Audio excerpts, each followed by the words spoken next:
Hello and welcome.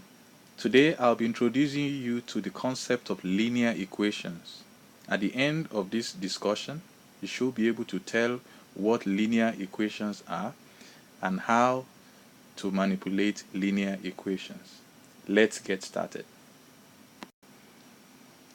The simplest way to define a linear equation is to look at the name linear. Let's look at the name linear. The name linear begins with an L, and the first four letters there have the word line in it. So linear equations are equations of line.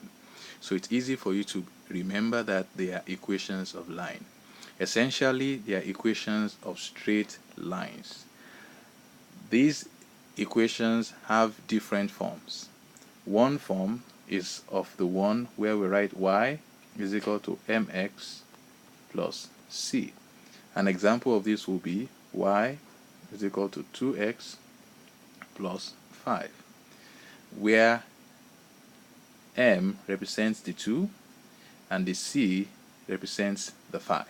Okay, another form which you come across is the form where ax plus by is equal to c. So these two forms, we're going to talk about them later.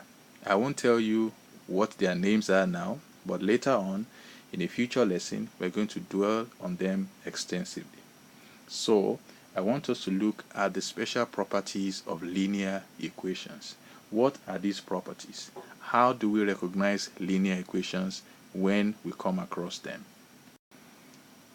Let's consider a linear equation y is equal to 2x plus 3. Okay, so how can we deduce the properties of linear equation by just looking at this equation? Well, the first thing is that let's look at the structure of this equation. This equation has got two variables. The first one is the y and the second one is the x. So one of the properties of linear equation is that it has got one or two variables. For example, x plus 3 is equal to 5. It's an example of a linear equation that has got one variable. So linear equations have one or two variables. The second thing about their variables is that we've talked about the number of variables now. The next thing is that the variables that they have are expressed simply to the power of 1. For example, y is only expressed as the power of 1, although we don't usually write the power of 1 when we write numbers. We only write when the powers are 2 and above. So all linear equations have their variables expressed to the power of 1. So y here is raised to the power of 1, x is raised to the power of 1. So if you have an equation like y is equal to 2x squared plus 3, is this a linear equation? No, it's not a linear equation because one of the variables, which is x in this case, has been expressed in the powers greater than 1. So it's expressed in the power of 2. So that's very, very important. Another property of linear equation is that they do have a constant. They have at least a constant. So here we see there that this constant here is 3. Remember, constants are numbers, known numbers whose value does not vary, remains essentially the same.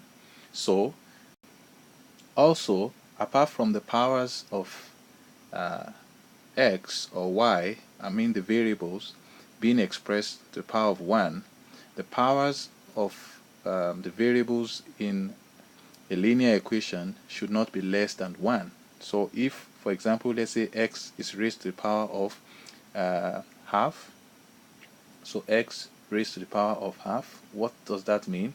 It means that this is asking for the square root of x. So when you have a linear equation, for example, y is equal to maybe 2 root x plus 3, is this a linear equation? No, because the power has been expressed to a fractional term. Okay, so any power that is less than 1 or any power that is greater than 1 for the variable immediately changes it from a linear equation to a different form of equation. So it's very important that it's not only one, it's not only when it's greater than one that you should be focusing on. Anytime it's even if the power is a fractional power, then it's no longer a linear equation. So you don't want to forget that. So as a recap, the variables x and y are expressed to the power of 1. The linear equation has one or two variables, and then it's got a constant. When the powers are expressed to fractional powers or less than 1, another example is if x is raised to the power of -1. So in this case, the equation could be like in this form of 2 over x plus 3. So this x here is raised to the power of -1, and therefore it is less than 1, and it's not likely, this equation is not likely to be a linear equation. So these are the things that you should look out for when you are identifying linear equations. Now let's test ourselves whether we understand the properties of linear equations. Okay, so here we have about seven equations that have been written.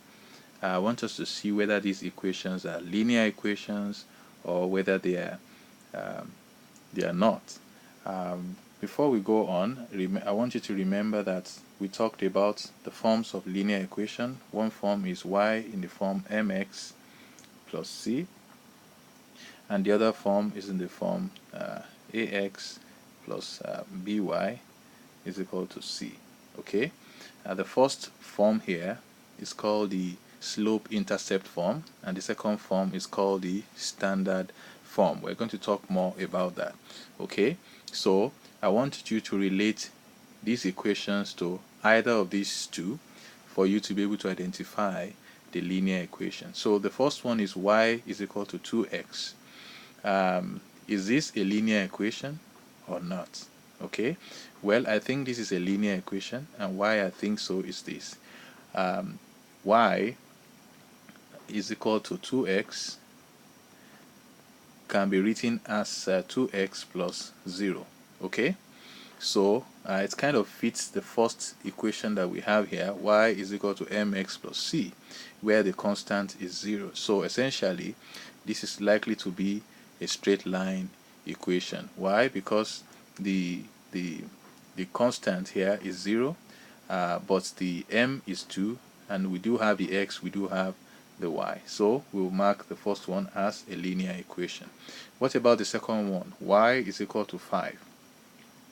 Y is equal to 5. Is that a linear equation? No, it's not a linear equation. Why? Because it lacks the m, it lacks the x, although it has a constant and it's got y, but it doesn't have the x. So this is not a linear equation. What about y is equal to x squared plus 3? Well, one of the properties of linear equation is that the power of one of the powers of the variables are not greater than 1. So the power of x here is 2. So therefore this is not a linear equation. So that one is also not a linear equation. What about number 4? Here we have x over y is equal to 1. Well, linear equations usually are usually in form of the math operation there is in form of addition, subtraction,